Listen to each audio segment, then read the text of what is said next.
Hi friends, rajma curry ఎలా వండుకోవాలో చూద్దాం. ఫస్ట్గా కడాయి పెట్టుకుని దానిలో కొద్దిగా ఆయిల్ వేసుకుని దానిలో మనకు కావాల్సినంత జీడిపప్పు వేసుకుని లైట్గా ఫ్రై చేసుకోవాలన్నమాట. జీడిపప్పు ఫ్రై అయిన తర్వాత తీసి ఒక ప్లేట్లో పెట్టుకోవాలి. తర్వాత ఆ కడాయిలోనే కొద్దిగా వేరుశనగపప్పులు వేసుకొని బాగా వేగేదాకా వేయించుకోవాలి. వేరుశనగపప్పులు కూడా వేగిన తర్వాత పక్కన పెట్టుకోవాలి.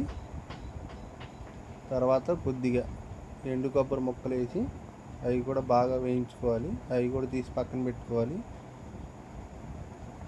తర్వాత టమాటా, ఉల్లిపాయలు రెండు పేస్ట్ చేసుకొని ఒక గిన్నె పెట్టుకొని దానిలో ఆయిల్ వేసుకొని ఆయిల్ వేడెక్కేంత వరకు జాగ్రత్తగా చూసుకొని తర్వాత మనం పేస్ట్ చేసుకున్న ఉల్లిపాయ టమాటా పేస్ట్ని దానిలో వేసి బాగా వేగనివ్వాలన్నమాట.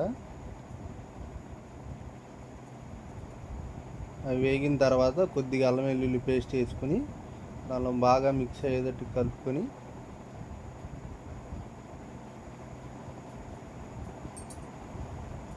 దాన్ని కూడా బాగా వేపుకొని కొద్దిసేపు దాని మీద మూత పెట్టి వదిలేయాలి.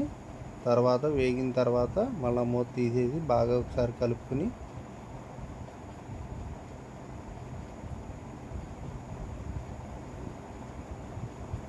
దానిలో తగినంత ఉప్పు వేసుకోవాలి.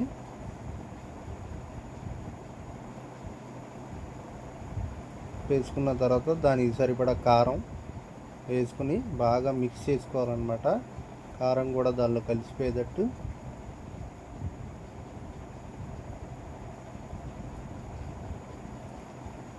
అలా బాగా మిక్స్ చేసుకున్న తర్వాత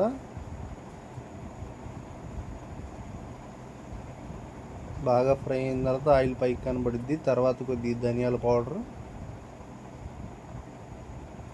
వేసుకొని అది కూడా బాగా మిక్స్ అయ్యేదాకా కలుపుకొని తర్వాత జీడిపప్పు, ఇందాక వేయించుకున్న జీడిపప్పు, వేరుశనగపప్పులు, ఎండు కొబ్బరి మిక్స్ చేసి పేస్ట్ చేసుకున్నవి దానిలో కలుపుకొని అన్నమాట.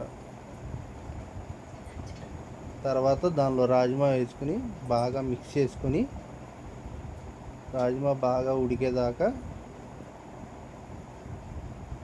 వేసుకోవాలి. దానిలో కొత్తిమీర వేసి వేసుకొని తినేయడమే. ఓకేనా?